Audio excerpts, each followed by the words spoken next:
So you've done the hard part, you've hit the fairway with your tee shot, you think you're in position now to score, but you don't know how far your wedges go. You've got 95 yards to the flag, you grab the wedge that you think is right, and this is probably something you do. We like it. It's all over the stick. Be good. Back, good! I just flew the green by a mile. Can't be doing that. Let's talk about how we can dial in your wedges. All right, so you guys obviously saw the wrong way. That's a guy who doesn't know how far his wedges go, probably didn't strategize perfectly or properly. So I'll take you through my process now of how I dial in my wedge shot. So I take my rangefinder. I'm looking at a couple numbers, really. The first number, obviously, I'm looking at the flag, which is my target number, 95 yards. I've got a front pin. I do want to see how much room I have in front of that. So from the edge of the bunker to the flag, if I shoot top of the bunker, I've got about 85 yards. So I've got about 10 yards of room, a pretty good amount of room, but I also know that this green slopes pretty severely back to front. So hitting a wedge into the wind, which we'll talk about as well, I know that it's going to spin back. So I'm already knowing that I'm going to need to land it farther. I'm looking at flying this about 105. Like I may have said before, I don't like hitting my wedges 100%. So when I hit it 100%, I'm creating maximum spin and height, which certain times it's important. If I were downwind here and I needed max height and spin to stop this, I would be electing to hit something full, try to get it to land high and soft.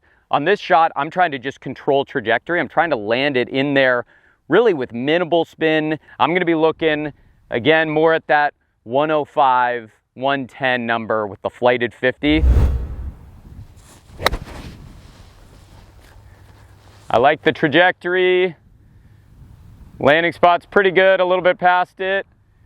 Uses the slope, pretty darn good. We've got a good 8 feet for birdie, much better than we were the first time around. So one of the reasons I'm able to step up and execute a shot like that is my practice. I've put in the work and time to figure out how far my wedges go, how I flight them, so I have confidence built up that when I step up to a shot on the course, I'm ready to execute. I think a lot of times for you amateurs out there, you feel that anxiety, nervousness because you haven't built it and tested it on the range in a closed environment, that when you go out onto the course, you're not ready. So part of it is the actual physical side of your wedge game, but part of it is the mental side of not trusting it, not being confident and being able to execute that shot. So getting to the range, practicing those wedges, building that confidence is going to make it a lot easier out here when you step up to this shot, that you know that you can trust your number and go execute that shot. Another on-course scenario, we're on a par 5, you hit a good tee shot, good second shot, we're left with 60 yards. This is where I see people start to break down a lot. They choose the right club, you grab the 60, your highest lofted wedge, but they don't know how far their wedges go again. And oftentimes they try to take it back 100% and then slow it down, find it at the bottom. Oftentimes it looks a lot like this. Oh no, over the green. Back edge, you've got 45 feet, you're not making birdie, you're probably not making par. Oftentimes the problem that I see is the backswing gets way too long. People don't trust being able to take it shorter and controlling and starting to calibrate how far their clubs go when they start to take it shorter. So I'm not saying everybody needs to have a clock system where at 9 o'clock, 10 o'clock, 11 o'clock, how far everything goes. But I think you need to at least have a baseline of your stock number, where that is in space, where your hands go, your 3/4. Most of the time I tell people where that's about left arm parallel in their swing. And then can we build maybe even a little bit shorter one? Where does it go when we go to about club parallel in our swing? Then we can start to build a little bit of a gauge in how far our clubs go. And let's say for me, a 60-degree left arm parallel is going to be my 75-yard shot, and I've got 60 here. It's going to be a little less than left arm parallel. That way I can still be aggressive through the shot and commit to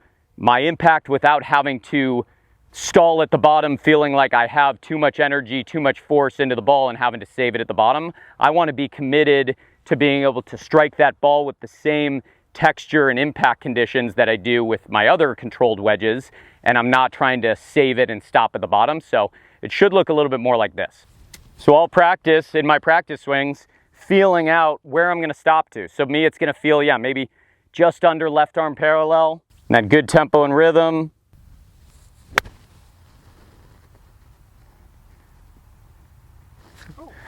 Almost went in. So again, my trust and confidence comes in my ability to know how far I bring the club back.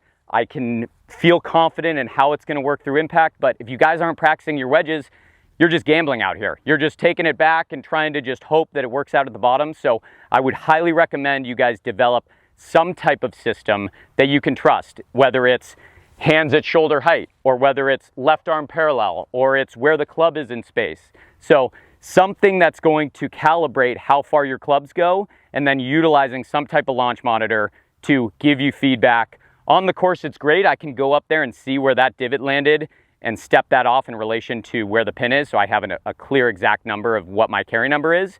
But utilizing whatever information you have, whether it's on the course, because most of the time people don't know, and they don't know how far one wedge goes, let alone a few different shots with the same club. So building that wedge repertoire for yourself is going to make you way more lethal with these wedges in your hand. Going to drop the handicap, shoot lower scores. So we're walking up to our shot now. I can see where my ball landed. It's approximately one pace short of my actual target number, which was 60, landed at 59. I like to be inside that 3 to 5 yard landing window. That means 3 to 5 yards short, 3 to 5 yards long is a good wedge shot. But if you go up there and you see, like with that first one, that it landed 20, 30 feet long of your window, that's a bad wedge shot. We need to start to calibrate how far our ball is landing, and finding your divot and seeing that distance in relationship to where the hole is a good way to test and calibrate how far your wedges are actually going. My wedge shot here, where I hit it to 6-8 feet, any player for the most part shooting under 100 is going to two-putt that at worst. The bad shot up there, that's 30-40 feet on top of the tier, most good players may be two-putting, but the higher handicaps are most likely going to three-putt. And that's where maybe at the end of the day, you're counting up your stats and you're like, oh shoot, I three-putted that hole, I three-putted that hole. And maybe your putting's a problem, but a lot of times your wedge is setting yourself up for failure. So giving yourself closer opportunities when you do have scoring clubs in your hand, a wedge inside 120, 130 yards, you should be hitting those inside 15, 20 feet ideally, giving yourself a good birdie or par saving look. And if not, you're tapping in the next one. So we hit the shots out there on the course. Now I'm gonna show you how I dialed those in on the range. So I have my full swing launch monitor set up here with my phone showing me the carry numbers.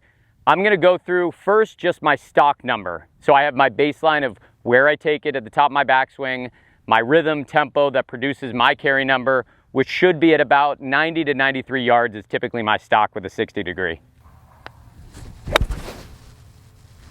Good sound, good flight, carry number shows 95.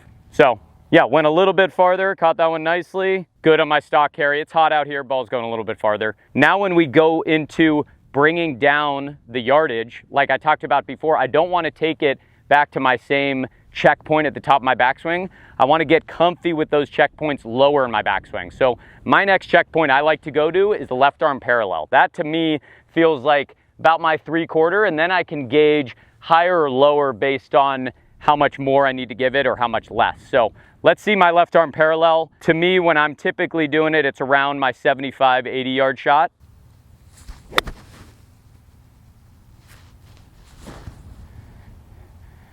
Good on the contact. Yeah, goes to about 82 yards. So that's how I start to practice. I'll hit multiple balls at that number and keep checking those points, getting to that left arm parallel, looking at the ball, getting really comfy. And you can, if you start to get really comfy with it, you can hit the freezers with it. You can stop at that checkpoint.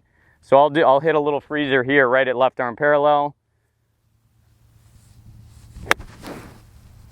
Bring it to my contact. That way I can be nice and aggressive through impact. There's not any time to decel or try to slow it down.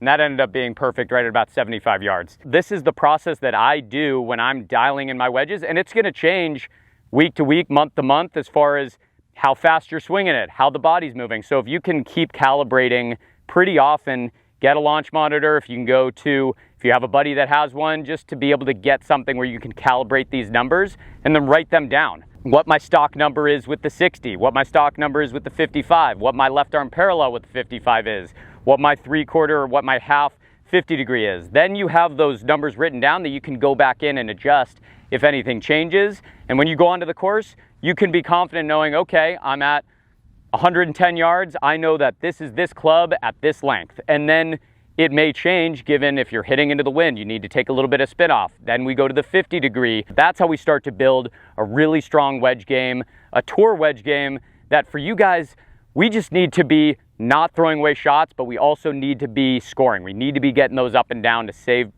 par, to make birdie, drop the scores, lower the handicap. One of your biggest weapons should be your wedge. So hopefully this helped you guys out today. I'm really excited to continue to help you guys get better at golf, drop your handicap with lessons like this in this series. So stay tuned, a lot more fun to come. See ya.